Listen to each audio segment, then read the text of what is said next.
G'day listeners, welcome to Bar Karate, the sailing podcast. My name's Jordan Spencer and it's that time of the week where we get to hang out with some really cool sailors. But of course I have to share the mic with my two idiot mates. So first off, Mr. Brett Perry. Greetings, Exalted One. BP. Hello all, how is everyone going this fine day? Lovely day here in Sydney, might add. Yeah, of course. Excellent, mate. It's good to have you. I'm looking forward to this discussion. Feeling rather jolly, to be honest. Oh, good. Let's bring in the other bloke. He had a voice that could make a wolverine purr. Mr. Nick Bice. Morning, boys. Morning. Pretty excited about this week, but I have come across a discovery also this week. Have you heard of this thing called ChatGPT? Negative. 100%. Basically, AI writes this stuff for you. Anyway, if you read anything from me from now on, it's fair chance a robot's done it for me. And I'm going to do this live just to check what it does. And BP, you'll like this. X2 blogs will be written by this soon. So I'm going to write in here, intro for Bar Karate Sailing Podcast by Nick Bice. Right. It's rolling. Here it is. It's written it right now. Right. Welcome to Bar Karate, the sailing podcast that takes a light-hearted and humorous look at the world of sailing. Join your host, Jordan Spencer, Brett Perry, and yours truly, as we share our passion for the sport and bring you the latest news, interviews with top sailors, and insights from our own experience on the water. Whether you're a seasoned sailor or just dipping your toes into the world of sailing, Bar Karate is the podcast for you. So grab a cold drink, sit back, and enjoy the ride with Bar Karate. Jesus Christ. That's a bit scary. No, it's not. It's just lessen my job. Thousandfold. Life gets easier from here on in, you reckon? Yeah, what is it? Anyway, this chat won't be done by a robot. No. Good hope not. Some say he is a robot, though, the way he performs. Yeah. So, but moving on. Shall we bring him in? Let's bring in our guest. Let's do it. All right, so today's guest, we're episode 201. We said we're going to start a new, we like to have a big guest on the special ones. We did the review on 200, so we saved this guest for 201, and we've been looking forward to this chat for a long time. We have got in a local electrician who also has won the America's Cup multiple times, has gold medals and silver medals from the Olympics, 8 world champions, has gone and came second in the Volvo Ocean Race and has been the World Sailor of the Year. That is probably one of the most awesome resumes ever we've read out. But, it is an absolute pleasure to chat to a long-time friend, Blair Tuke. How are you, bud? G'day, guys. Very well, thank you. Cheers for having me on. Like the Sparky intro as well. Good. It's good to not forget your roots, eh? Yeah, exactly. I hold on to it for as long as I can. Is this our first brother? Yeah. I think it is. Yeah. After your brother was on, we didn't chat anything about yachting on the sailing podcast. We just spoke about the reality TV show. But I'll let you down early now. It's probably not going to be as good a chat as you have with JT. Yeah, he's good fun, your bro. He's a lot of fun to hang out with. Mate, just, all round congratulations. What a life, hey? Like, do you remember being a little kid thinking how cool it'd be to do some of this stuff? Did you, do you remember fantasizing about that? And just, do you ever wake up and go, well, shit, I didn't think hard enough? Yeah, no, it's certainly been a pretty epic journey. I'm actually chatting to you guys now from Kitty Kitty, so up at home in the Bay of Islands. So obviously got a bit on at the moment between we're racing SailGP next weekend. So nice to come grab a couple of days up here, recharge. And literally started sailing right out front here. So it's been an epic journey since then. And, never know where it's going to go yet. Still very much on it. What was that when you first kicked off? Was that kind of the teams racing stuff, or because that's big up there, right? Or was it even prior to that? Oh, we had a family boat that sort of did a lot of cruising and that sort of thing, which was pretty awesome. And then I actually did a couple of passages up to Fiji, when I was 11 or 12 or something like that. And then, pretty much at that time I started teams racing. So that was the big sailing up here out of the Kitty Kitty High School. I'm literally just watching some of them going out now on Saturday Saturday morning. So it's quite cool. But it was a fun way to get into the sport. And then I think I was about 13 or 14 before I started getting into sailing sort of dinghies by myself. I'm waiting for have they developed like a bronze shrine of you, like a life-size statue at the local yacht club? A kitty. No, there's no statue. I like all the old pictures with the oversized tracksuits. They're good. I suppose there might be a photo above the bar next to Jordan.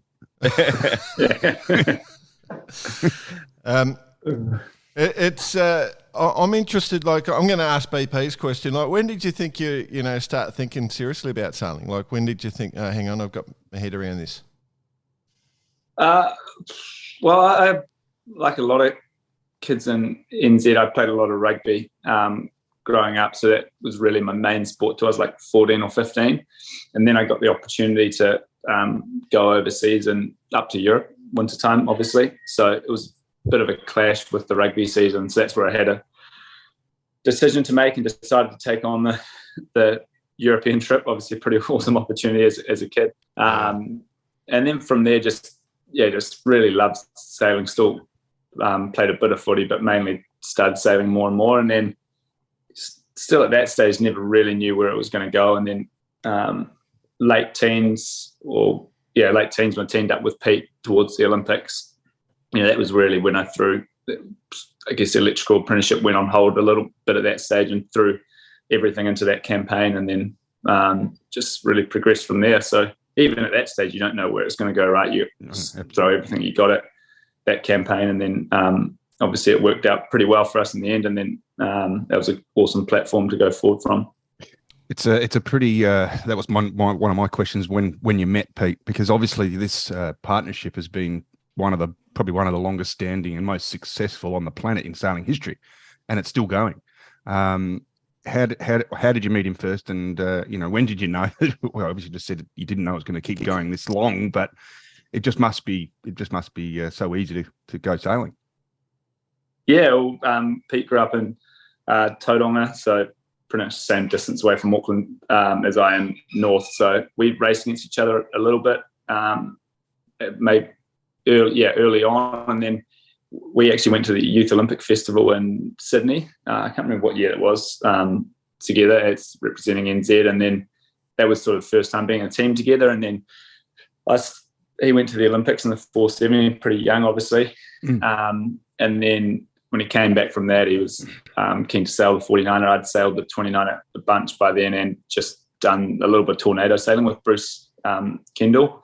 So, that was a pretty epic experience for a young fella to get sail with Bruce, and obviously learn a lot of sailing, but also a lot of life skills. And we thought we'd just give it a go and see how it went for a bit. And that was late 2008. So it's been awesome since then. We actually just had Pete's wedding on the weekend, so it's pretty epic time, and nice to look back. Obviously, as it goes into the safe to say the rest is history. Yeah, I mean, I'm wondering how many years of your apprenticeship you've got left. Oh no, is that the apprenticeship with Pete, or the apprenticeship, your electrician apprenticeship? Yeah, I don't think I'll ever. You don't think you'll ever be qualified to try and look after Pete? It's Lucy's problem now. Yeah, but. No, electrical apprenticeship all done and dusted, but I lost my tool belt pretty much straight the first day I got qualified, so don't do much of that anymore. How did that go when you lost your tool belt? It must have been a bad day. Oh, no, it was all good for me. I just got sick of people asking me to do stuff around the house. Yeah. Hey, lost it. I don't have any electrical tape on me. It's gone. Yeah. Screwdrivers, no, I got none of them. Yeah. Because for you, obviously, once you and Pete came together, you went into the 49ers, and at that stage, it was Nathan Goobs were probably the standout boat. Was that relationship ongoing early for you guys, or did you guys sort of force that? Obviously, to my eye, you picked up a lot, and then the two of you teams working together was really it was one of the major steps to everything for both of you guys. That's my gut feel. Yeah, that was a pretty awesome partnership early on. That was obviously when Nathan Goobs just started sailing together. They were at a lot higher level than we were. They were, Nathan had been to the games, world champs, and we were just starting out. So I think it was obviously early on we took a lot more from it, like as far as learning curve. But they also knew that their goal was firmly to try and win the gold medal as well. And it was very much in their plan to try and have this partnership with us. And the Phillips boys were a big part of that too. Like we probably actually did more sailing with Will and Sam through that campaign than we did Nate and Goobs, just that because they had some other stuff going on. That squad we had going between NZ and Aussie was awesome. A lot of I guess thanks to Nate and Goobs, Emmett, for all that they helped us out with it through that. But the reality was it wasn't all just helping us out. It was good for them, and obviously that showed in the end when they achieved what they set out to do. And we weren't, I guess for us at that stage, a silver medal was pretty awesome too. Yeah, and that what was the biggest? Sorry, I was just going to say that relationship continued even to the latest Olympics with the Australian sailing team, because you were two houses down from my place in the build up. So it's good. That relationship, Australia and New Zealand, is quite strong, despite all the jokes. Yeah, no, it is. I mean, it's tough when you're down here to get the numbers up in the the fleet sizes. So you have to kind of band together, and you're seeing it a little bit now, where a lot of the Europeans are sailing down Lanzarote, Villamora, and actually getting really good sailing in over the summer, which probably never used to happen so much in the Olympics environment. So I think it's even more important to, obviously it's great places to sail down here. So it's a bit of a shame when you see, people from New Zealand or Australia traveling up to Europe in summertime, I find. So I definitely think that working together in the future of the countries will be important. Looking back to the time with Nathan and Goobs, and you guys were obviously just about that level just underneath them. What was the biggest thing you took out from the training sessions in it? Because it's it's a high performance boat, and they're pretty, the 1%ers are the key. You said your learning curve was quite quick, but then there's the 1%ers.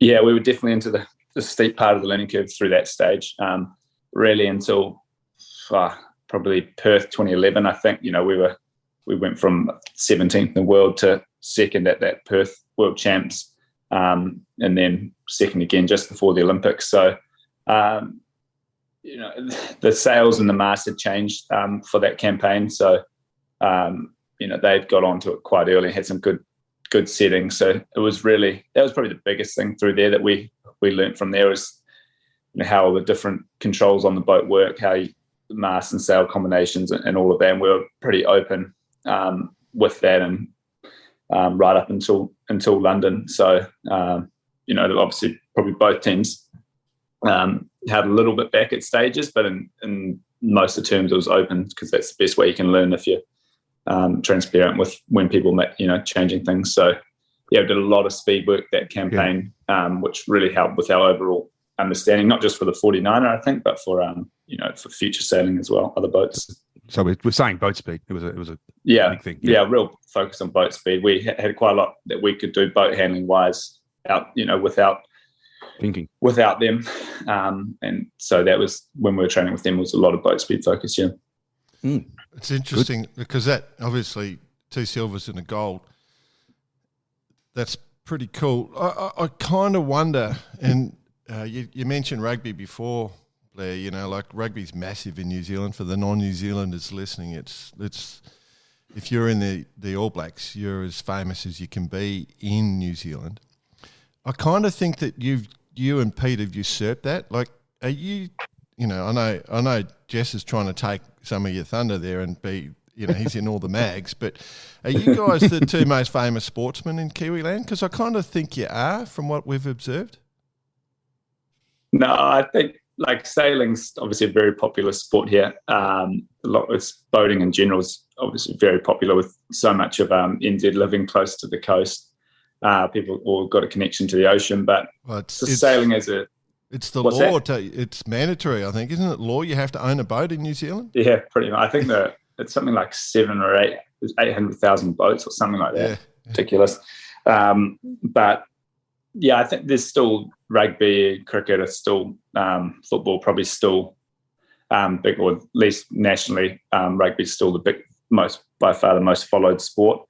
But yeah, no, it's been pretty awesome to, with what we've achieved across all the different disciplines in sailing and how that's then, I guess, transpired and been able to inspire people and connect more people to the sport of sailing. I think it's been awesome, and probably what we'll see next week in Littleton with SailGP with this new form of sailing hits our shores. I think, hopefully if we get good conditions, Kiwi's going to be pretty impressed by it.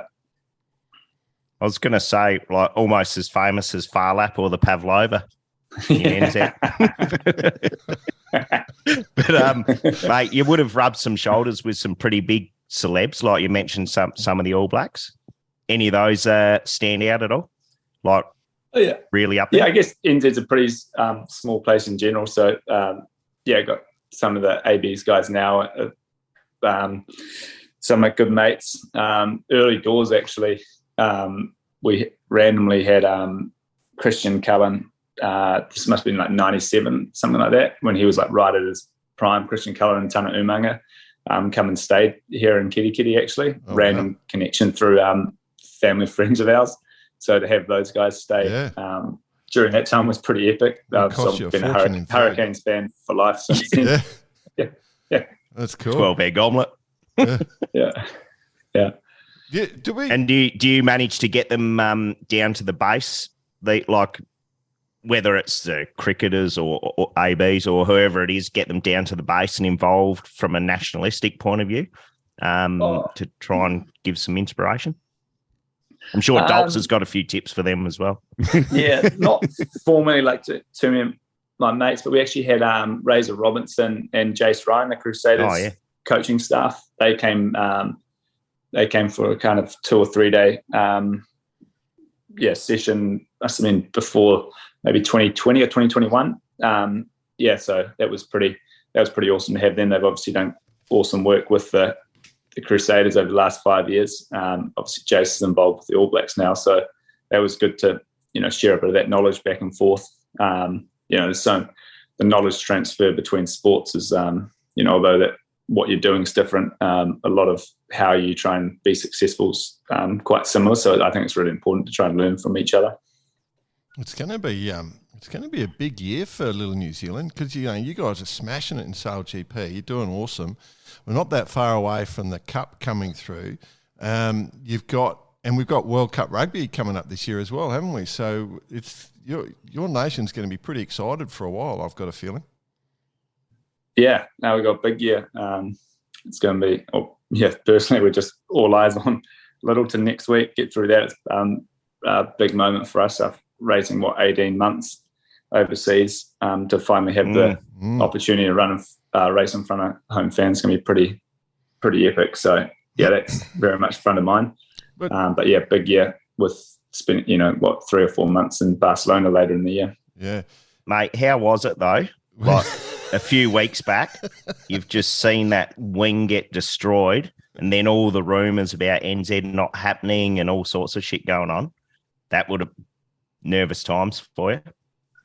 Yeah, it was. I mean, you see, obviously, first off, just thankful no one was hurt. It was pretty fucking scary, or literally, one of the scariest things I've seen. But then, you know how much hard work's gone in by so many people to have the event here. It was tense times, but luckily, that in SailGP they got such good resource there, to just be able to turn around quite a few damaged parts. Obviously, nothing apart from the Canadian wings real significant, but lots of little things. Yeah. And obviously, our boat from Singapore still getting fixed up. So it's been a big, real big push from everyone at SailGP Tech and the wider tech team. So to know it's going to be happening next week, we're going to have 15,000 people watching in Littleton. Yeah. It's going to be epic. What can we expect? Let's focus in on that event, because I'm thinking of flying over. What can we expect to see? What's the conditions like? What's the local knowledge, without giving your secrets away? Well, the normal summertime there, you get a like east northeast sea breeze blows straight in. It's kind of like a little mini fjord down there. So not too wide. It's like 1.5 miles wide with big hills on both sides. So if it blows straight in there, it's pretty awesome amphitheatre. Yeah. But as we know, with the site setup that they've got, grandstand there with like 3,000 or 4,000 people, and then some other hosting areas, it's going to be a setup at SailGP like we haven't seen before, which is going to be pretty cool. But then if the wind blows not straight up and down the harbour, it could be quite interesting. But it's the beauty about sailing, you can't control it, and it's not much point trying to put too much into it, because if you could, none of us would be here right now. Yeah. While we're still on SailGP, then, you guys obviously have been one of the form teams of the season. Mighty impressive. Let's take Sydney out of the equation because there was so much going on in Sydney. But if we look at the rest of the year, both you and Australia still stand out. Clearly, you guys are flying the boat slightly higher and much more stable than you were originally. So there's a lot of work gone into that. It almost looks like you've got the power at the moment. You've got the psychological strength at the moment, and you've got a pretty amazing team on that boat. I'm pretty certain I know the answer. Do you go into the races just expecting to win now? Like, are you that, you guys are just slightly better? I love the smile, and you're trying to work out. Yeah. Just keep the going. diplomatic answer. No, I think certainly Sydney was quite a shame, like not with what happened on Saturday night. It was a real bummer not for us to be able to get out and sort of turn around Saturday's performance. Not that it was real bad, with obviously a technical issue in the first race and then a third and a fourth, so it's not our worst days racing, but to pick up a sixth place out of that was a bit of a bummer. Obviously tightens up the season, but yeah, all in all, we're real happy with how we're going. We've it's been a heck of a journey, to be honest, to from where we came from to the learning curve we've been on. It's been a huge amount of progression from the team to get the results we have this year. So yeah, we feel like we're in a good spot. When we sail well, we can win a lot of races. So just as first goal is to make into the final in San Fran, and then second one obviously is to be in the best shape to try and win that race. So yeah, big. You couldn't get racing at your home event with all that. The season heating up. It's a pretty awesome platform. When the team was first developed for SailGP, were you a bit surprised of your, not lack of performance, but just how hard it was to get to that real top end? Or was it just, you just knew you had to put time into it? Yeah, it's probably a bit of both. Like, we knew that the teams were sailing at a high level. We probably did underestimate how long, in all the other sailing you do, you can perfect what you're doing or improve by putting time into it. We probably underestimated how restricted that time was, and how creative we'd have to be to try and make gains off the water. So that has been difficult. And then obviously with the Olympics thrown in the middle of season one, it took ages for us to get the momentum between events to step forward each time. Quite often we'd come back and you'd be further behind than where you were the time before because of a crew change or time or something. So it sort of meant at the end of season two, I built quite a lot back or change, but that's enabled us to have a good platform to be able to build from this year. We've got an awesome group of people, but right at the start, we're in different roles. I've never trimmed a wing on an F50 before, and he'd never done flight control straight out. It'd always been the kind of off-site flight control. So there's two of us in very new positions, and that takes time. So yeah, it might have been a surprise for people outside. I think for us, we knew we, hadn't had all the time, and we, hadn't had some of the processes in place to try and get to the level we needed to. But it's certainly pretty pleasing now that we have got that foundation, and we're still on a pretty steep trajectory. All right, I'm going to lay it out there. You've done a shitload of sailing. I'm just looking at your Wikipedia. It's bloody impressive. The Cup, boats or the 50s, the SailGP 50s? What are you enjoying? can't What are you? answer I want to know. No, just because there's very few people that you could ask this question to. Yeah. What are you enjoying the most at the moment out of both of them? You mean the And AC75s now? yes. Yeah. And what are you enjoying out of both of them? There must be different things, but which one do you actually really look forward to getting on? Well, the F50s are pretty. There's a heck of a challenge to get the choreography between the crew to race around the track when you got 9 other boats or whatever it is, 9 boats on the racetrack. It takes a lot. They're pretty flighty boats, so they're super, a lot of acceleration. And I think if you go to where the AC75s are now, or even the AC40s, they're really refined, super efficient, aerodynamically really efficient. So there's probably not the gains between the crew work and the manoeuvres and the like, but when you get it right or wrong, but the speed you can go on the boat, especially the AC75 up and 40 knots upwind, is a pretty amazing feeling. We're going to be back on the AC75 soon, so it's pretty exciting. Can't relate to it. I can't, I didn't answer your question if you didn't know this. No, I think it's. I know it's I know you don't want to upset anyone, but it's a massive. It's such a cool position to be in. I'd love to be able to say, 75's all right, 50's okay, but I love the 49er. Yeah, exactly. You could throw in the 49er there. You could throw in the Volvo 65 and the Southern Ocean. They're all quite different. And it's hard, I wouldn't, between all 4 of those, I probably wouldn't be able to give you a clear answer. That's your answer. I'll take that. Don't worry, Jordan asked that at every SailGP event when he's got the crowd at their fingertips. He brings someone up and he just pops that question out. Yeah. I'm a bit cheeky to the Kiwis at the event. I'm very grateful that they tolerate me, is all I'll say. They have put up with a bit. Yeah. How's your invites going for future events, mate? I'm probably at my last one. Imagine you in NZ as well. Oh, no. Oh, That would be a disaster. gonna be a big HR department will be busy. Yeah. big bullseye on your back. I am planning on this one being my last one. I do wonder, Blair, with the BP brought up the cut boats, and obviously I've got the 40 behind me on screen. I just love the look of those things, and love the 50s and stuff. I'm interested the swapping between boats coming back into SailGP, because you're not doing a huge amount of time. Is it 5 minutes to get your head around? Because obviously your balance and your manoeuvres and your timing changes for every boat.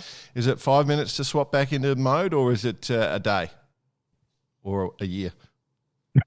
What can happen in SailGP quite often, because you're only sailing the same conditions again.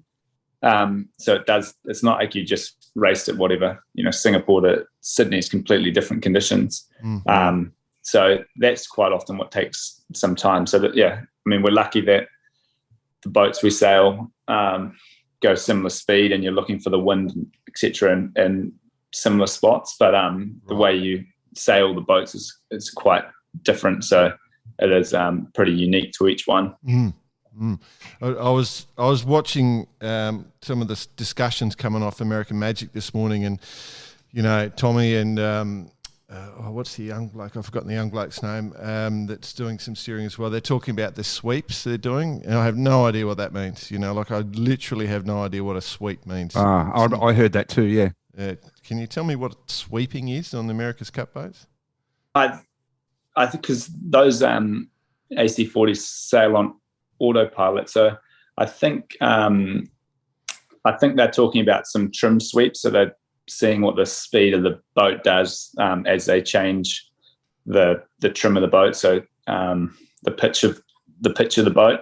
So going more bow down or bow up. So doing a sweep through those different ranges. And then I think I've seen that that clip you're talking about. They talked about doing some cant, so the foil arm sweeps. Slingsby was talking about it the other day as well. So yeah.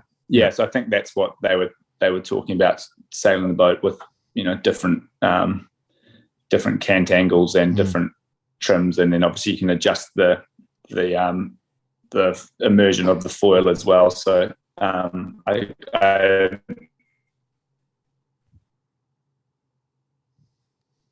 haven't seen the particular one you're talking about and going on about, but certainly pretty impressive to see how those boats have been rolled out and then, sailed by, these other teams just straight off the bat. It's pretty impressive bit of kit that our, designers and, people at the team and then obviously McConaughey's have put together.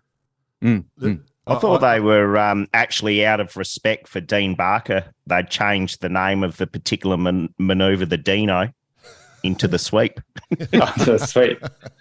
I actually have. I heard someone in SailGP calls it the Dino wave. Like you hear it on their comms, like when they're going for a tack beer away. I'm not sure which team it is. Rolling into the Dino. Yeah, lads, we've got no choice. There's a Dino coming up. Yeah.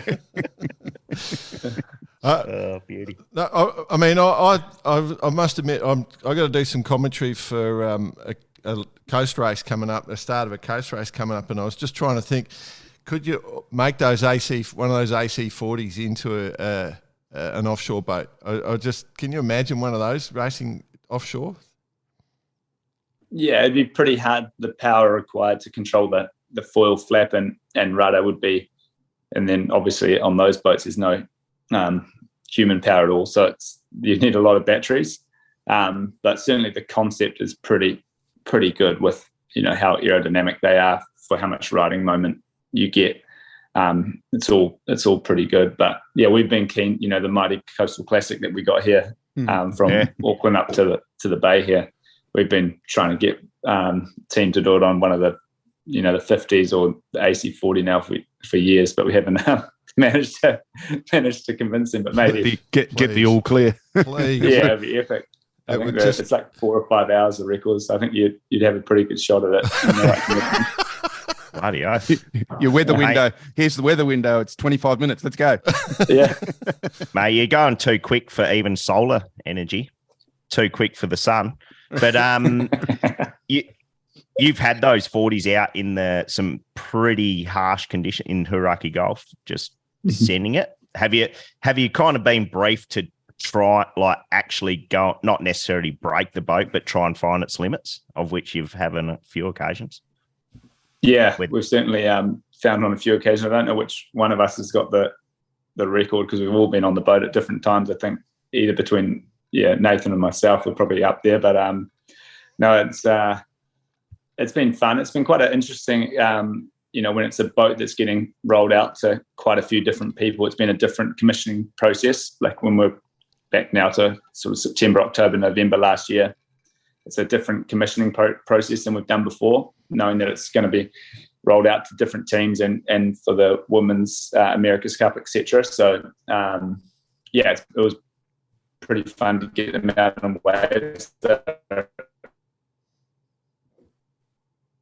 Real handful to be able to control. Barcelona, it's going to be good control sort of problem or hurdle to try and overcome to make sure you're going faster on the track when you've got quite good sea state. It's interesting, like whilst we're still on the cup stuff, you've got monohulls, right, where you've got guys sailing these boats who are Moth World champs. Pete's got that, Tommy's got that, Paul's got that. There's a whole bunch of Moth guys. You went down the A-class route. I think you got a second and a third at various world champs when they're falling in the A-class. I wonder, was that a personal decision, or did you guys, was that a Team New Zealand decision? We get one guy out on falling cats and one guy out on falling monohulls and just try and learn different techniques? Or is it just, that boat looks cool? Yeah, it's probably more the latter, where I think Pete, it was before we started, for both of us, before we started sailing at Team New Zealand. But Pete had started sailing the Moth, actually doing quite a bit with NATO. And then I can't remember. I had an opportunity to sail the A-class. Oracle actually had a couple of boats. That one was free, so I sailed one. That was before they were foiling. And then, I sort of stayed in the A-class A-class program really through Lenny and I really enjoyed that boat. So I was there through the whole progression from non-foiling to foiling. So when we had the seaboards with no elevators to then more J boards with elevators on the back. So it's pretty awesome to be through that from to about 2011, 2012 through to when was the last time we did the world? Even 2018 or something, I think. So I love that boat. Pete sailed them at the for the last couple too, and I actually sailed the Moth a little bit, but I did the Moth Worlds in Sorrento. Yeah. But mostly we probably put more time into each of them. But I think if you look around, they're all the boats are going fast. There's a lot of to get the most out of those boats, there's a lot of different design things you got to try and eke out the speed, and so that's all teaching you things, which then translates to other sailing, and set us up pretty nicely as the America's Cup and now SailGP has progressed to these boats, which are pretty fast. It's interesting. If we go back to the last Cup, we saw the two boats in the final were they had the curved bottom, the boomless look, whether there was a boom under the deck or however you did it. Everyone's gone down that path now. That whole inside the double, membrane sail was something that we were trying to work out the whole time. Can you tell us what the setup is inside there, please? Just drop it in actually, there, do you want some photos and a drawing? Yeah. It's easier if I show you the schematic, actually.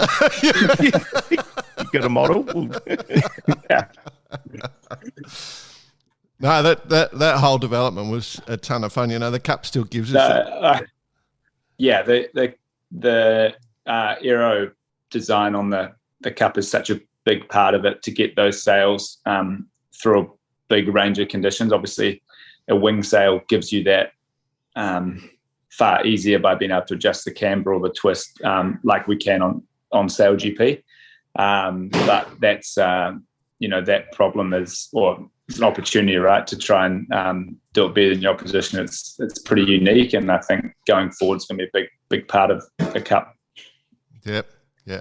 Hey, couple of questions in this one, Blair.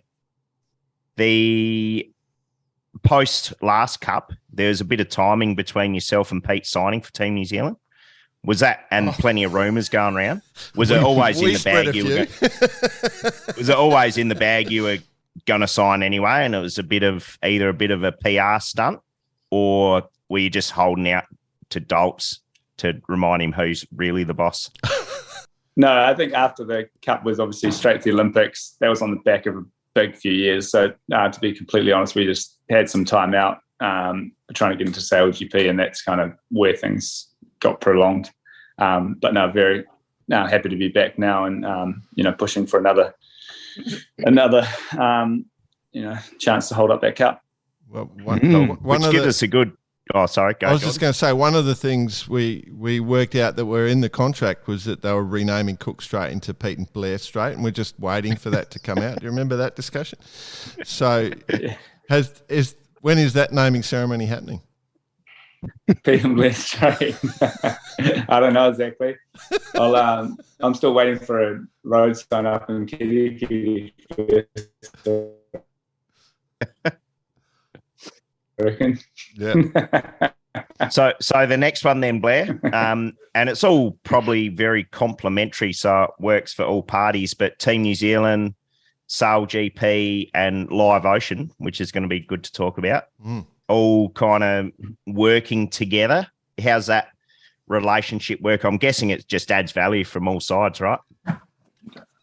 Yeah, it's good. I'm just going to move outside so my friends can put the jug on.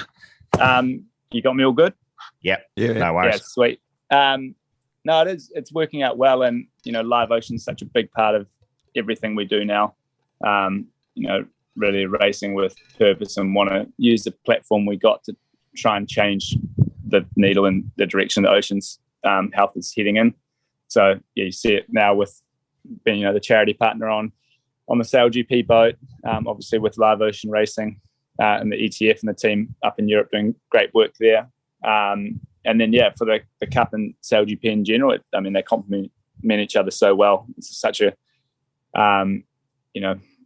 just the amount of sailing we're getting to do now as a group, in both a testing environment where we're pushing to try and have the fastest boat, and then in an environment where you get tested against the best sailors in every other week. It's the learning and the skills we're creating as a group right now is probably as steep as it's been for a while, I think.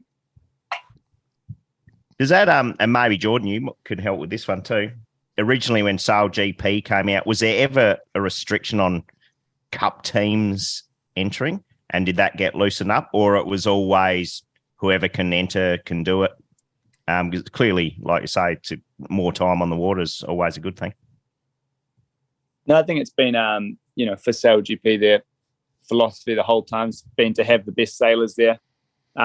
So, yeah, and you're seeing that now, like to have sailors we have, right across all the boats, it's the best of the best. So, that's really what it's all built on, sailing, one of the fastest boats all together in this fleet race style. So, it's working well. They're such different formats that, I don't think, it's when you ask the question about what's better or not, it's just all good for sailing, I think. So, I think hopefully over the next few years, you'll see them sort of working together, which will be good for all of us. Yeah, cool. And back to live ocean, what's the ambitions there? Something that's going to stick around for a long time, and educational pieces throughout schools around the world and things like that? Yeah, it's very much something that's going to stick around for a while. It's what, we started it with a long-term view. I think it'll be with us for the rest of our careers. We need to do more with the platform we got, and for us, ocean health's something close to our hearts and something that's pretty natural for us as sailors. So, it's been a pretty awesome journey for the first 4 or 5 years for us, pretty much since doing the ocean race, and seeing what the power of sport, with that, that was probably a bit of a catalyst for us. And then, it's live oceans, New Zealand focused, but it's also around, we want New Zealand to try and lead the world and show what a healthy, sort of thriving ecosystem in the ocean can be like. And right now we're not doing that. We're not even really not close. So we need to, sort out our own backyard first, or our own ocean, and then hopefully, lead by example to the world. And I guess just being able to race around the world and take that message with us is so powerful at changing attitudes. So yeah, it's been awesome so far. But yeah, long way to go. And speaking of the ocean race, do you wish you're kind of about 600 miles due south of Adelaide, South Australia at the moment, in the middle of the Southern Ocean? Yeah, I'm glad you brought it up. Actually, I'm keen to hear what you guys think of it. But I've been checking in every morning and night, following the track. Obviously, last time, remember all my friends and family, saying how much they're checking in on the little white boat on the tracker. So I'm kind of turned into that at the moment, just checking how they're all going. But it's very, very different than, last time, that's for sure. I mean, the boats in general look pretty freaking uncomfortable, how much they're slamming around. But I do quite enjoy the fact that they just got their trousers on with, just a warm sort of layer on top, and don't have to have the, be outside getting smoked by the water the whole time. So there's pros and cons. But I don't know. What do you guys think of the race?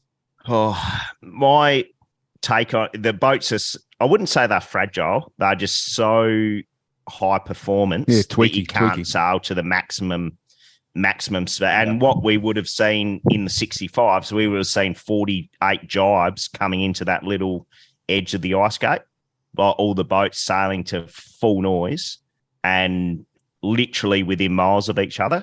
Whereas at the moment, it seems though, and that's doing, I just checked this morning, Kevin did 500 miles in the last 24 hours.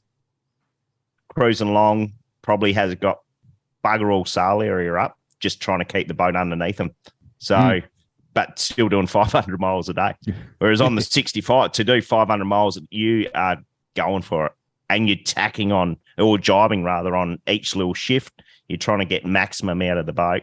Whereas these, they're trying to actually minimise, which minimise the speed and just looking after the thing. Mm. And it seemed like you lost the human versus nature element a little bit, which I love, seeing how hard you can push, the crew. The boats were more robust, so it was about how much you could push the crew to get the last bit of speed out, or do more manoeuvres to be in more favourable wind. So, it does seem like you lost that, but there are different challenges, and the boats are certainly, when they get in the right conditions, are pretty fast, that's for sure. Mm. Yeah. I don't know how I'd go though with my head, as nice as it would be wearing your Genos and a flannel top downstairs in the cockpit, but just looking out the back of the boat, just getting thrown around like a rag doll would be the greatest fun in the world. I just got a vision. If you don't get seasick, it's probably a pretty good way to do it, I reckon. Yeah, that'd be the worst part of it. But I just got a vision of Kevin Escoffier with his flannel and his jeans and packet of Winnie Reds, smoking a burner. Yeah. Wife beater on. With when you and Pete, I remember on the 49er a couple of times seeing Pete jump off the back a few times, and it almost, the way you just grabbed the helm and took over, it almost looked like that's something you practice in training because it was a regular occurrence. Is Pete like what goes on with that? Yeah, it seemed to be his go-to move at the end of the last campaign. So well practiced at it. I think we're always just trying to push the limits and do the best maneuver you can. And Pete sort of lost his footing or whatever a couple of times, but I know he's doing whatever he can not to capsize the boat at that stage. So trying to get him back on board and carry on. But certainly got well practiced. The one in Auckland at the World Champs is pretty epic. How we managed to bounce back from that to then. It's probably still one of the career highlights to win a World Champs at home under those circumstances. We don't normally get a heap of emotion in sailing, but I know that photo when we finally crossed the line in that medal race and won the World Champs at home, that was freaking epic. Yeah, right. It's cool. An interesting statement there, Blair. You normally don't get that much emotion in sailing. Is sailing still fun for you? Oh shit, yeah, love it. But just compared to other sports where you're in a amphitheater or a stadium, and you can, a lot of the time we're offshore. I think in the Volvo or the ocean race, actually, you get quite a lot of it when you arrive at port or leaving. Like that's where there's a real high amount of emotion. I actually love that part of the race. But in general, you kind of, the 49er stuff or the America's Cup, you head out and then you're out doing your thing and you come back in. SailGP, obviously now we're a little bit closer to shore always. So you kind of have that feeling a little bit more. But in general, in sailing, it's something that's a little bit different compared to other, high performance sports. Yeah, we're pretty good at the staunch off in yachting. But you've got a couple of characters on board in your SailGP team. Who's the best at the banter to the other teams? Question. Probably Joshy Jr. It's pretty good. And then Louis Sinclair is someone you'd want on your team if it all went pear-shaped. So he's he's up there. We're big fans of the banter here, and we were pretty tough on the first year of SailGP on some of the banter that was going around. We've sort of minimal banter, yeah. And then the next year came out, we sort of gave it a bit of the shark attacking bit. That was a bit of a laugh. But what's the general banter like now? Is it up there? No, it's still there. SailGP is pretty. It's actually been super fun because you have all the boats the same, all the data's open, and it means that there is that little more banter and people are actually a bit more connected back at the tech site. Between compared to the America's Cup where you kind of stay in your own teams. And then some of the rivalries emerging within it are, definitely I think it's good for the sport. Obviously the one with us and the Aussies at the moment, gets talked about a lot and we love it. It's good.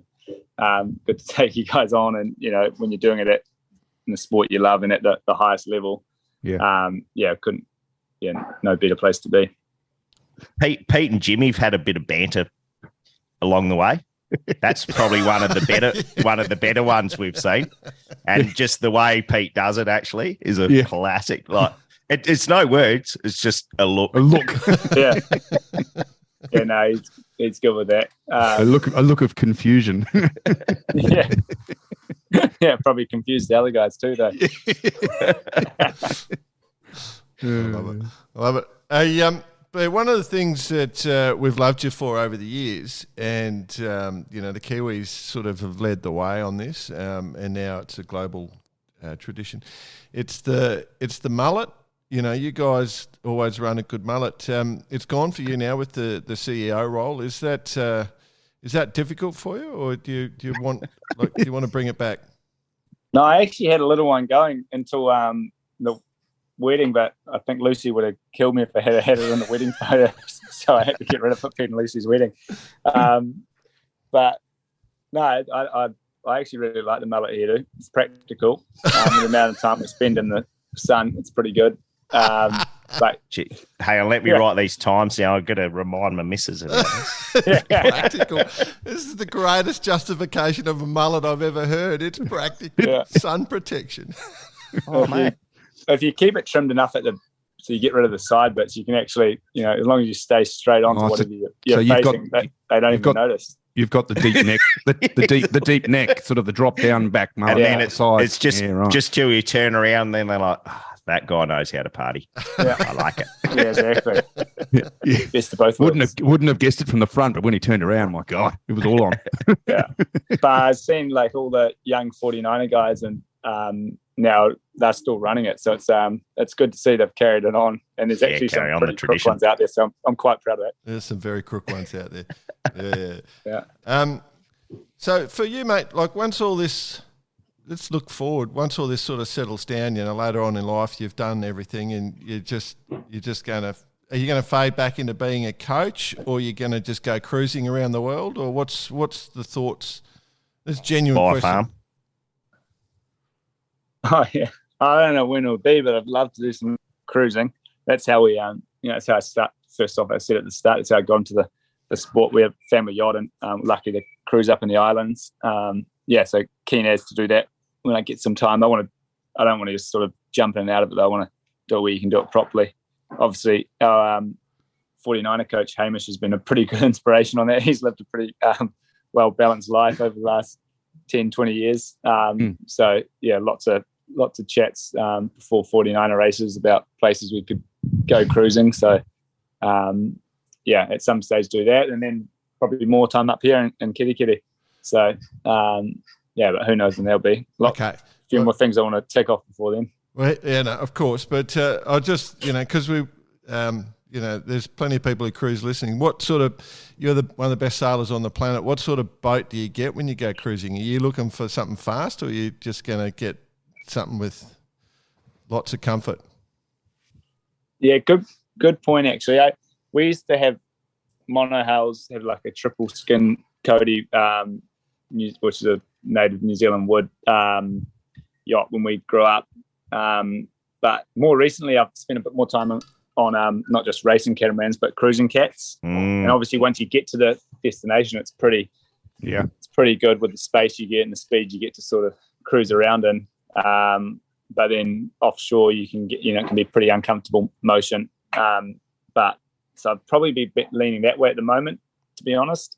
So somewhere around 40 or 50 foot cat would be probably where I'd be heading, I reckon. Shallow draft too, so you could just almost bring her up on the beach in the where you're seated now. Yeah, exactly, up into the inlet here in Kitty, sweet as. But yeah, I reckon that'll be good for chuck heaps of toys on, winging gear, surfing gear, diving gear. There you go. Yeah, speaking my language. With the Olympics not that far away, are you sort of half missing it at all? No, not actually. Really, to be completely honest, I mean, we're so busy. It's pretty.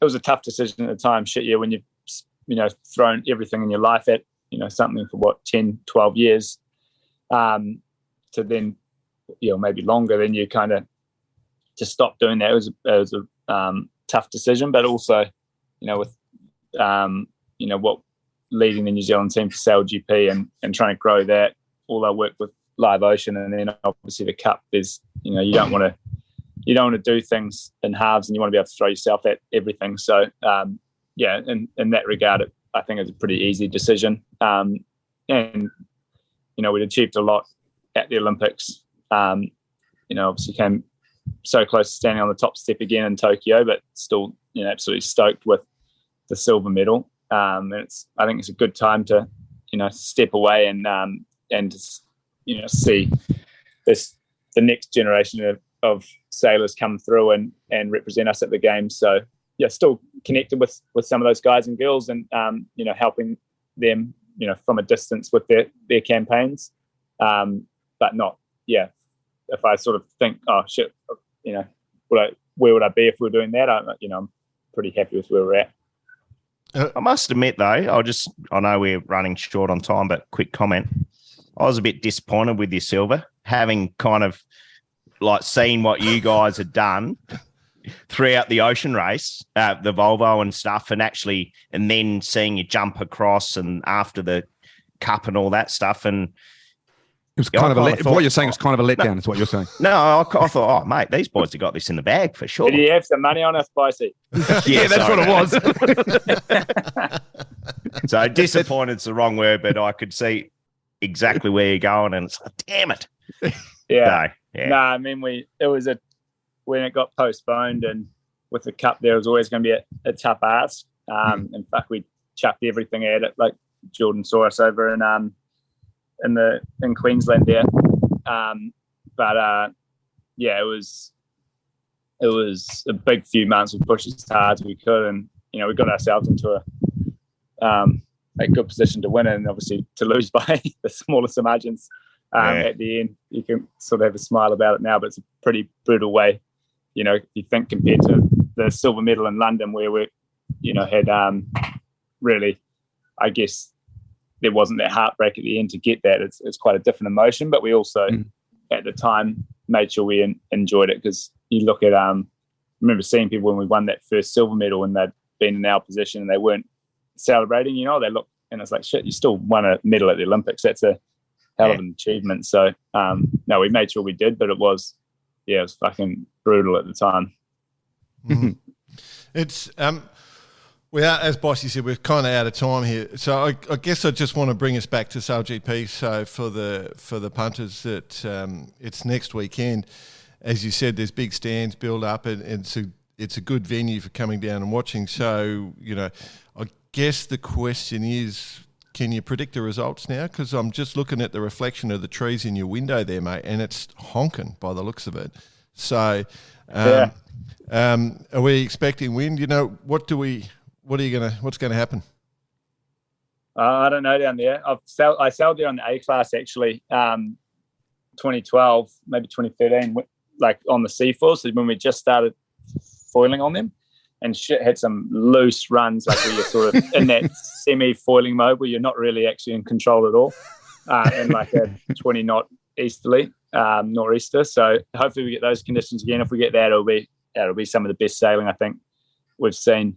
But we have to wait and see. But yeah, I mean, Christchurch's been through a hell of a lot in the last 15 years with the earthquake and everything. So I think it's going to be the first major sporting event to be back there. So we can't wait to race in Aotearoa for the first time and to be doing it down there. It's going to be epic. I have one question, last question for me. Your resume, as we said, is amazing, mate, and you've sailed everything that we all dream of sailing. What's been the most extreme moment for you, like where you've just gone, holy shit? What can you think of anything that really jumps out?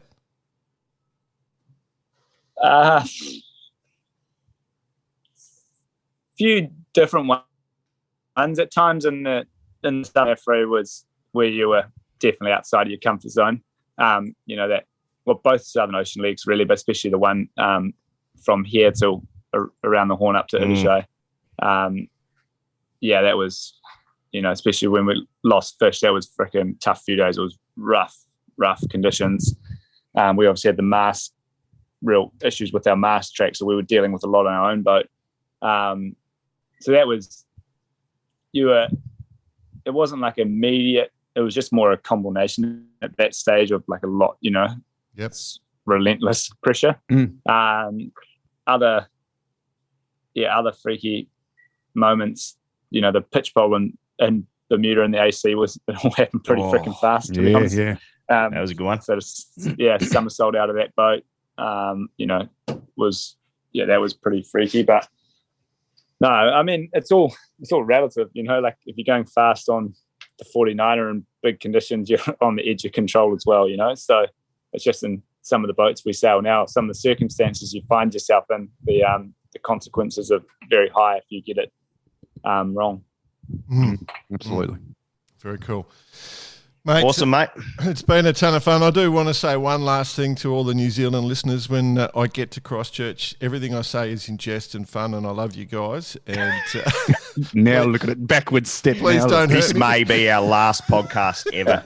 And you're like that guy. Just because you said with all due respect doesn't mean you can say whatever you want. Okay. But I said this with due respect. No, mate. You meant every word of it. I'm actually expecting it to come my way a lot, is my gut feel. But have a great regatta, and mate, thanks for joining us. Been a ton of fun. Absolutely. Yeah, can't wait. Thanks for having me, guys. Thanks, Blair. Good luck next week. Cheers. Good on you, mate. Well done. Cheers. Yeah, see you. Bye-bye.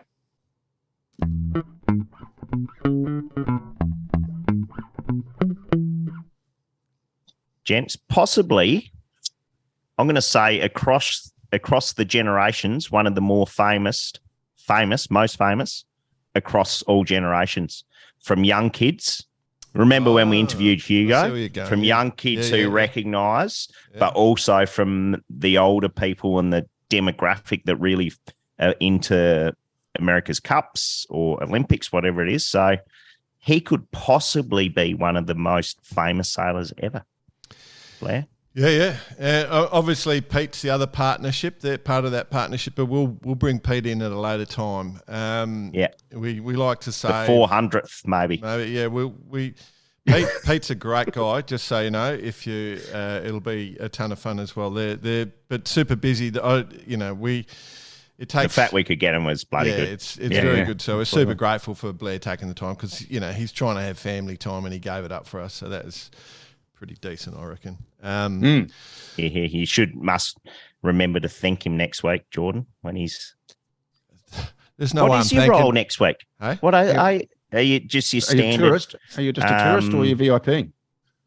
I'm just doing my standard role, roaming around. The VIP tours. Yeah, VIP tours. Yeah. VIP stuff. How are they going to understand you? Is it all going to be Kiwis? Or? It's pretty good. The Kiwis, I mean, let's be honest. Are you taking a translator? Yeah. I'm going to move my vowels one across, basically. But the Kiwis are good, like they, particularly their team, like they are, because there's a lot of banter going on, but no, they're just so good about it, And if you look at Slinger's wedding photos the other day, some of the Kiwi team, the management team of the Kiwi team are in that photo, so. They're all pretty tight. Everyone's tight and friendly. One thing that was good about that interview with Blair was there was one sweet as came in. Yeah. So it was kind of like, just reminding us. Yeah, correct. Just one quick one towards the end. So listen out for that one. Sweet as. Cool. All right, shall we move on? Yep. Yes. We got this. It's kind of our major things going on, but there are a few little club events that I do want to mention. One is out of the Cows Yacht Club. There's an adventure race, the Around French Island Catamaran Challenge in 2023. So 70 kilometre catamaran challenge for the Isle of Wight hotel trophy on the 25th of March. So it's not far away at 11 a.m. start. 70 kilometres on a cat. I hope they get nice weather because it's still not warm there. They could be finished by lunchtime. Yeah. Right. Get some bangers and mash. Yeah. At the Isle of Wight Hotel. Oh, the pub. Bit of pub grub. So it does normally take about 4 or 5 hours, I reckon. But it's the historic French island. They do a full circumnavigation, so that'll be a bit of fun. I find that one quite interesting. There's another one that I do think that we're into as well. It looks like the Kiwis coming in strong here. It's at Pleasant Point Yacht Club. Do you guys know Pleasant Point Yacht Club? I haven't been there. It's on as we release. Yeah. It's in Christchurch in New Zealand. Oh, there you go. So I might go over and just have a look to see how the event went. It's on Sunday as we release. So I think we fit right into this. Yeah. What is it? A race to Littleton in preparation for the SailGP? No, it is their Pirates and Vikings, Scoundrels and Scallywags. You definitely fit into this, BP. Oh, mate. Mate, whack your patch on. Not cut quite your leg sure, off. Not put quite a parrot sure on your shoulder. You're ready to go. Not quite sure which one. There's 4. There's a little bit of us in all of those. Yeah. Well, it's 9:30 sharp. So by the time we publish this, it'll have happened. So don't be late. But otherwise, I just thought we'd enjoy yourself. Yeah, prizes for the best dressed boat, best dressed skipper and crew. Also going to be Pirates versus Barbarian Rabble taking place in the Great Battle of the Mudflats. The Great Battle of the Mudflats. Hey. What I would like to do here is I'd officially like to say if there's anyone who actually attends this fun day of frivolity, could you send some pics through? Because I'm actually quite... Yeah, let's see how we go with that and see if we've got any listeners going to the Pirates and Vikings, Scoundrels and Scallywags fun day. I actually might go and fold myself up a newspaper pirate hat now and just wear it while I'm mowing the lawns in respect to the activities at Point Pleasant. Oh, fantastic. You just remind me I had to mow the lawns now, thinking about that. All the fun's gone out of my day. No, go on. Just go and fold a newspaper pirate hat up. That'll make you feel better. Enjoy it. Yeah, fair enough. All right. Hey, Katie, there's a pirate mowing the lawn. No, son, that's a scoundrel. Jack Lloyd, listener of the week, gentlemen. We've got a few. Jeez, we had plenty of activity come via the socials this week. We have. Let's be honest, we have it every week. Yeah, I'd say there were this week though with the 200th. There was just the odd, tip of the hat. Congratulations. A lot of that. We'd like to thank plus our listeners quite a bit of some long-winded stuff as well. So, sorry, Jordan, go on. Oh, no, that's all cool. That's cool. So the first one is we've got a couple of people, BP, it looks like the X2. There's a couple of X2s over in the UK right next to each other. Actually, I'm going to write current status of X2 in the chat. Oh, God. GPT. Yeah, look, it's exciting times. Obviously been a very, it's been a huge year. We all know for many reasons, but the exciting part is now we have 2 boats commissioned in the UK at Hamble with Sea Ventures. Nigel Colley, Nick Bonner and the guys over there have put the boats on the water. Very exciting. We had Di Cafari out sailing a couple of days ago. So that's getting good. But also one of the things that's happened, and for those who don't know, is that boat number 3 has been handed through to Gen 2 Racing, which is James Ferreira setting up for the 24 AMOCA. There is a youth development squad type of thing that the X2 is not an AMOCA, is it? No, is going to be used for a platform for that whole thing. So the young up and coming offshore sailors, which is a huge thing in the UK and Europe alone, it's taken very seriously. But to have an X2 being put into that fray is very exciting. So that's all started. The boat's branded up, and it's going to be a very exciting season, obviously. So there's a lot going on. Yeah, well, Jeff Tuck and Ed Nyland were the first 2 people sending photos through, but everyone is quite excited to see the X2 quite clearly. It's a good-looking boat, BP. I've got to say, it's a good-looking boat. So, yeah, we're looking forward to seeing. When do we see it just kind of just handing it to all the other boats around the Solent. Well, I mean, you know, that this is obviously part of the season now. There's a lot going on. I've got to say, Nick Bonner and the guys are working really hard on collecting data and learning the boats. There's obviously going to be bits and pieces we need to do to make it a better boat than it already is, but that's normal. So we're going to be seeing some racing starting, over the next couple of weeks. And another really important note is number 2, which went to San Francisco, has obviously had all of the retrofits done to it, which has been a massive effort on all behalf on everyone involved, as well as the owner, Jack Burak, over in KKMI, Port Richmond. He is about to start sailing. He's got his first race on the 18th in San Francisco. So we've got it's all happening. It's all happening at once. So we're really excited for that. We should run it like a countdown clock on the website to the gun. I love it. Point Barak.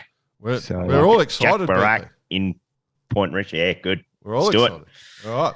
Very good luck, mate. Yes, it is exciting times and very exciting year ahead as we and some big news to come, which we will release in the coming weeks. I suspect I already know that news there, BP. Well, highly likely. I mean, you are in the media. I'm not in the media. All right, Timmy Beaver. He came in constant frustration that there are very few classes cater for normal-sized blokes. Love your work, Timmy. Rather than introducing a new class or expecting all us fat bastards to hike hard on a fin, I've got a much more simple solution. Introduce the Clydesdale division. For all classes that either restrict crew weight or favour lighter sailors, there should be a division for Clydesdales. Anyone over 100 kilograms. I don't know what that is in pounds. Does anyone? 220? 222.1. Oh, there you go. Just off the top of your head. Off the top of my head, yeah. Not only does it make it more accessible, it means that blokes like Jordan and I have a half chance of being allowed near a J70 or a skiff. I've even got a tagline for the Prezos. Here we go. The Clydesdale division giving fat blokes a chance and coming to a laser fleet near you. There you go. Fat blokes, giving fat blokes a chance. Yeah. I think Jordan, Jody and Tommy Spithill could have a red-hot crack at this too. Be one hell of a J70 crew. Wow. Oh, imagine that. Couple of redheads on the same boat, though. Oh, the mist. Bloody hell. The punch-ups. Oh. Poor Jody. I love it. Yeah, Jody would be just sitting there drinking his beer. He'd be fine. Cool. That was a good one. I like that one. Good idea, actually. Genuinely a good idea because, if you are heavy, you're not competitive. So sailing is weight-conscious sport. So, yeah, give it a go. You can do the reverse. You can do the what would we call it, that fleet when you're really small and lightweight? The mosquito. Just like a human, but only smaller. But only small.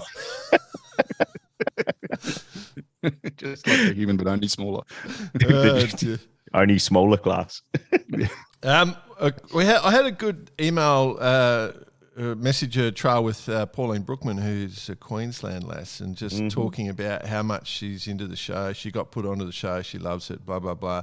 She said she didn't have any good stories to share with, but she just wanted to reach out. She didn't think she was going to be listener of the week. Good banter backwards and forwards. Told me a little, asked her about her history and what she's been doing, and it was lovely conversation. And then right at the end, she sent this little note. Oh, I forgot to mention when I was listening to the Best Bits Ep201 in public with my headphones in, I accidentally laughed out loud so many times. I'm sure people wanted to know whatever she is having. Classic, no need to reply. Anyway, so yeah, she said she made a bit of a fool of herself, but that was cool. I kind of like that. I got to say, I did listen to it a few times, and I every time I laughed. Yeah, and that's coming from me. Did you crack yourself up? I cracked myself up. Actually, it was more you, Bitesy, when you rubbing your towel on your head because you were so much. That session with Nettie. Unfortunately, you were too far away from the microphone for it to hear, so it didn't go to you very much. But it was just classic. I mean, behind the scenes, I had to pat myself down after that. I got a little bit hot and flustered from the laughter. Very funny.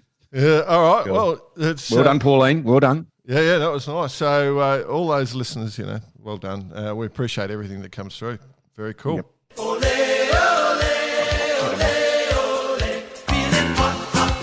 It's hot time with Bice. Off they go. Yeah, I can't wait till we do it live and I just rip him a trackies off. Yeah, just the Velcro, just like the guy out of Jackass. Yeah, I'm just working on I'm just working on my undergarments. Well, the sequined. Well, my daughter's into the calisthenics, right? So I've got access to sequins. Come on. For the listeners who can't see, he's actually, you remember that Kylie Minogue video clips spinning around and those shorts she wore in that? Nick actually has a pair of those and he's wearing them.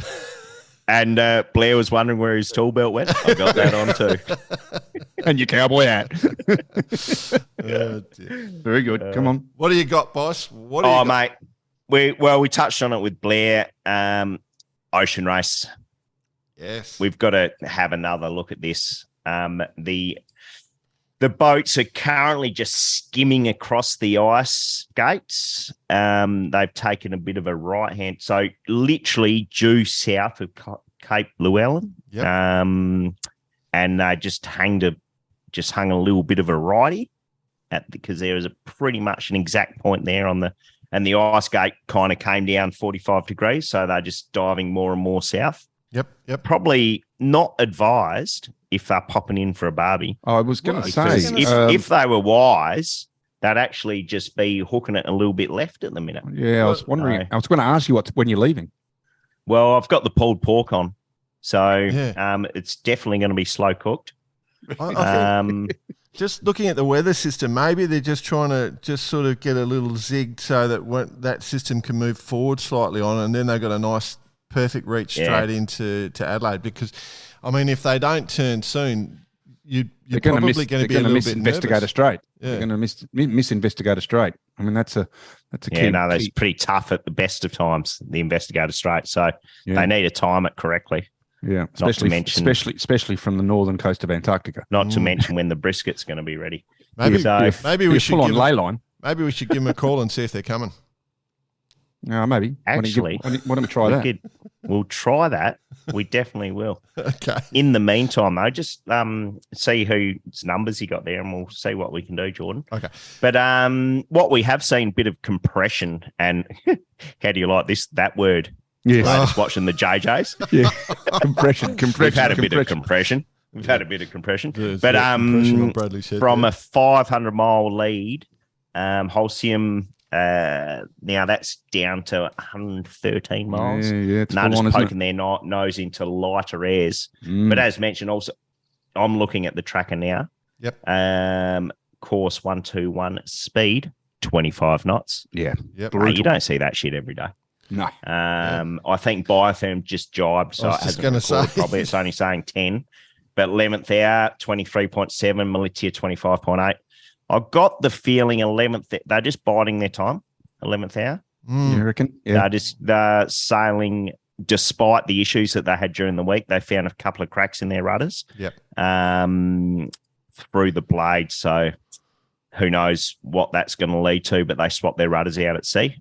Big move. Well, definitely swap one. Not sure of how many spares they got on board. I think But they repaired them. and doing some repairs on repairs. But that slowed them down a little, but it looked as though they had some pretty benign conditions to do that. And actually seeing some of the photos coming off the boats, it looks quite, well, what's pleasant. But there's definitely more than the 100 metres viewing, put it that way. Yeah, the swell's not huge. I'm interested there because I did expect, watching the first few legs, I thought that Militia and 11th hour would go slightly better in the rougher conditions. I thought that they were going to have a little bit of a speed advantage once it got a bit heavier, but it hasn't played out that way. Now, it could be just because they've had to do all the repairs and so forth, but I was expecting them to show up a bit more. One thing I am happy, despite the fact that Holcim did an amazing job and jumped on that weather system, stayed on it better than everyone. I've got to admit, I am happy seeing the fleet come back together just because I want to see the tension. You know, I don't just want one boat to just smoke away. Yeah, just fully get out. Exactly. And that may even, I think it's going to happen even more, the compression. It feels like so they are going to get closer. Is that the compression off Bradley's head? Well, off the ice skate. off the ice skate. Oh, off the ice skate, the imaginary ice skate. Yeah, the imaginary ice skate. It's giving The land effect of the imaginary ice skate. But when you zoom in on that particular corner of the ice skate, Yeah. very close. I think Holcim's boom hit it. Oh. Or their outrigger must have hit it. Are they going to do a 360? Which actually reminds me in the maybe 05, 06 race. Yeah, we're on ABN AMRO, and I think it was Ericsson, and literally they had those imaginary ice skates, and we had to come up, and we were reaching at 90 true, and it's about 35 knots. It was heinous conditions. I broke my hand actually from a little slide down the deck. Yep. But we had to hold that course and not fall, and we're literally within boat lengths of it. Wow. And we had Ericsson just below us by maybe 2 boat lengths coming to the corner. Yeah. And then we just bore away at the corner, like in the middle of the Southern Ocean. Bloody ridiculous. What colour was the mark? It was a good one, but I'm sure Ericsson hit him. Hit it for sure. Got the keel wrapped around it. I love it. One thing, something I noticed this week actually, and for all the listeners out there, just type in Abiola in Facebook and just see the little blog she's written. Yeah. Well, I think it was Chat GPT, but it's quite an emotional blog, I would say. But it had all sorts of discussion going on, and given that the how much visibility there is, she could see all the birds following them, and she mentioned how many albatross are following them. But it's quite a well-written thing from Abby. So go check it out, listeners.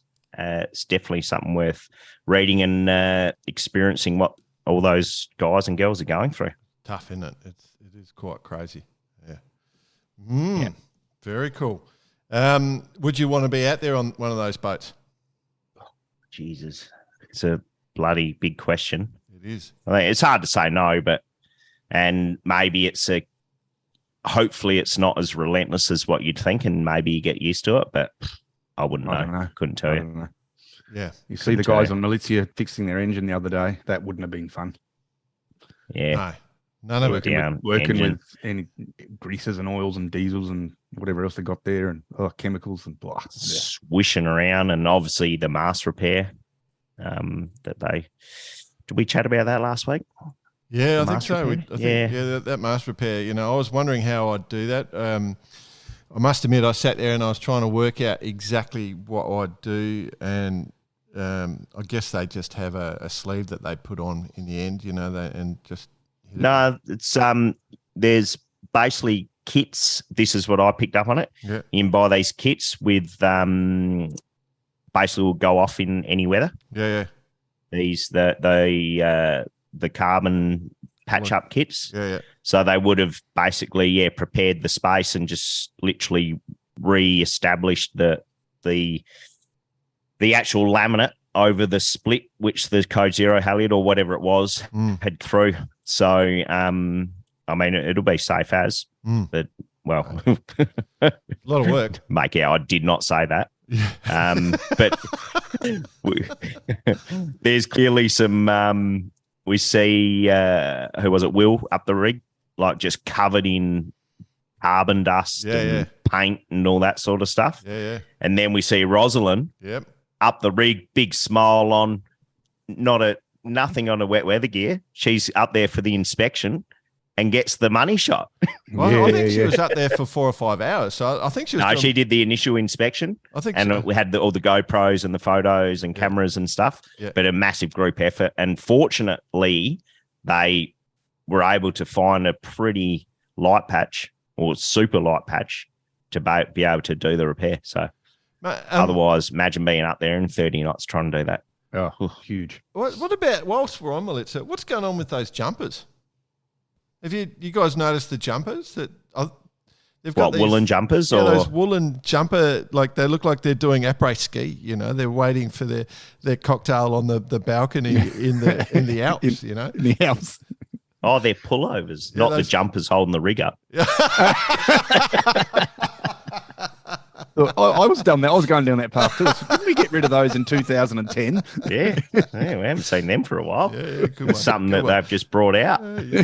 You pair of funny bastards. So, in the end, what do we got? 1,000 miles or so? Probably a bit more to the scoring gate, scoring longitude, do of you which, think they'll go to that scoring gate and come back for the barbie? and then come back. Yeah, right. yeah. That makes So sense. I've got a bit of lead in time. Yeah, that makes sense. I was just wondering because I can't imagine they'd be so rude as to not attend or RSVP. So Yeah. So Well, we're looking forward to seeing them soon. As you said, I don't know. Maybe we should try call some of them. I don't know. Yep. All right. I'll get on. Should we look at the 18s while we're waiting for that? Because the JJs, they've spelt The club heats. They've spelt Giltinan wrong on the JJ website, just in case people are interested. Oh. They've spelled it Gittinen. It's a different event. Oh, okay. Oh, yeah, the Gittinen. It's the how good's that? The LL Gittinen. Yeah. Yeah. The youth of Yeah, today. did I write that? Mm. Bloody hell. Anyway. So current status is my Andu leading the way. Yes. Smeg second, Finport third, and as we spoke about last week, probably the mover and shaker has to be Sean Langman on Big Pete. No sailing. Who after 4 or 5 races were leading the fleet. Had 2 shockers the other day. So it was the last 2 races he had shockers. So by the time this goes to air, it'll be over, I guess. We've got 2 more races to go as we're recording. But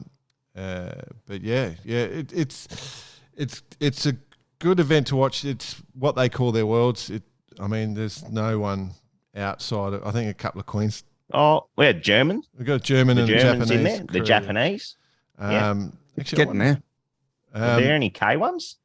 No. None of them came over. So the Honda's not in yet.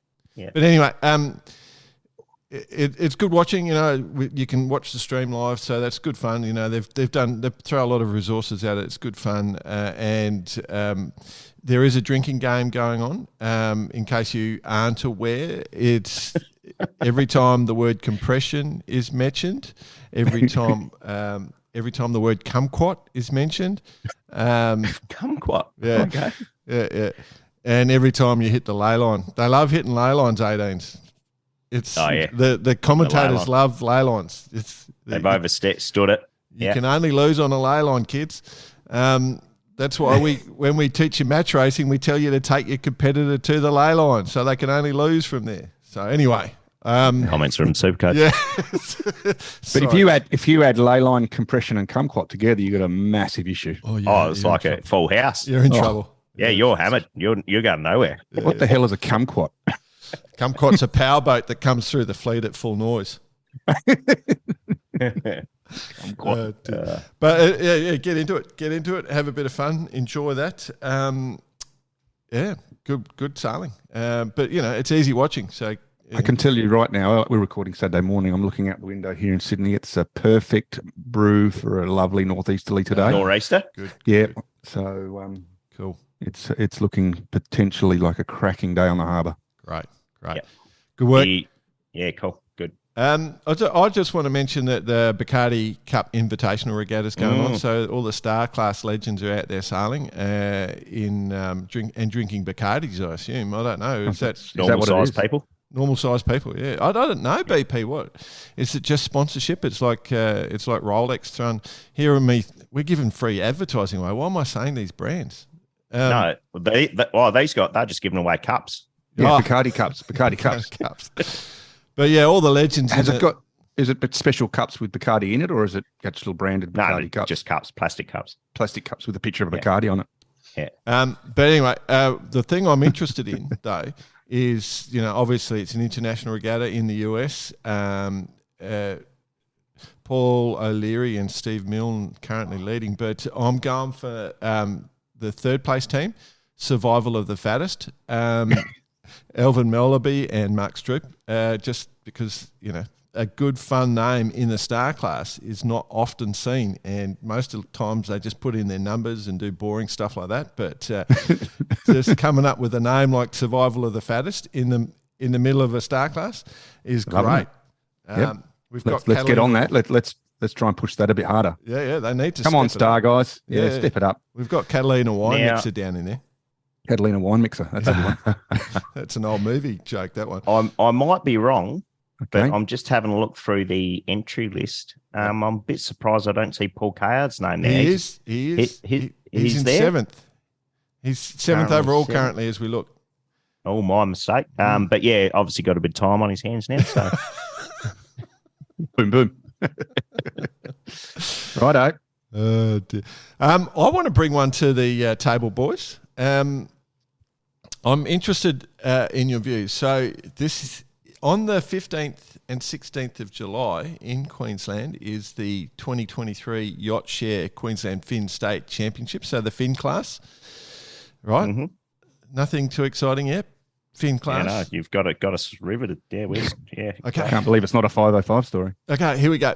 So they've put a plug out. So there are quality charter boats available for those who are interested in doing it. And you're not going to win because all the youth are joining now. They've had a really good run of the youth joining. It's going to be great. But here you go. Here's the sell point. And this is lateral thinking at its finest. There are great quality charter boats available. Winds are typically 10 knot westerly, land breezes fading to 0 by lunchtime, where we have our huge party long lunch. Saturday lunch and drinks for competitors, and wives and kids are included in your entry fee. 3 races each morning, and then just enjoy the sun and relax in the afternoons. Well, is this for the whole regatta or Yeah. just the Saturday? Yeah, no. So you get 3 races first thing in the morning. I'm a bit sort of confused there. You said wives and kids are included in the entry. So you get a wife and a kid every day. That's your food and drink for the wife and kids, mate. Oh, sorry. Yeah. So The actual format is You got it. morning racing, yeah, And then long then lunches. Arvo free. long lunches. Oh, Imagine us mate. at that. You've stepped up, just sitting just behind the rainbow as the class of the century. Oh. But mate, that is good. What a I way know. to get I like ready. it. What a I way know. to get ready a hangover, eh? Go for I a know. sail and start it all over again. So they've got it on the because it's long lunch. You're in bed Oh, by 7 o'clock. Oh, it'd be beautiful. Fin Class of Australia's Facebook page has it up. I think they were the first. I think they're the ones that share it. I was the first respondent to that, and I wrote the words "interested," and that has turned into quite the discussion. I am interested. I'll be honest. I'm interested. They keep evolving the fin, don't Aren't they? they As a clever? class. Aren't they Rebirth, Very, rebirthing, very rebirthing. clever. They are clever. You've The got fin, they're reborn. good guys too. I will be honest. Just good blokes and And girls. Wouldn't you love to see this trickle down?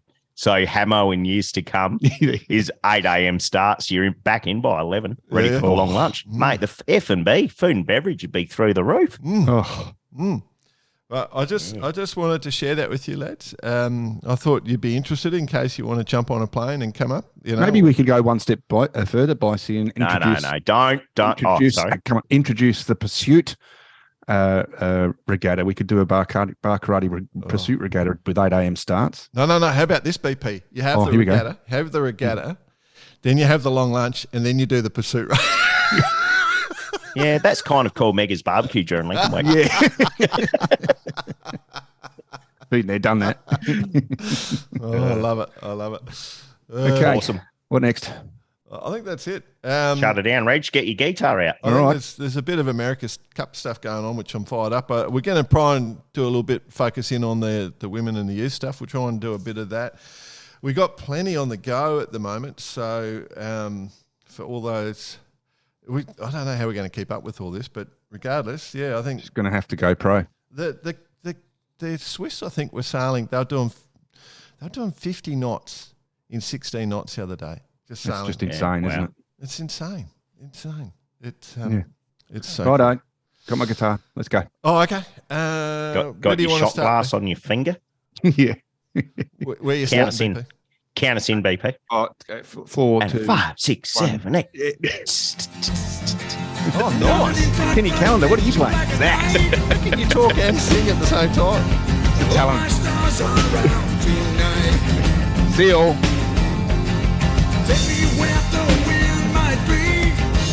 Oh, I've got to press stop too.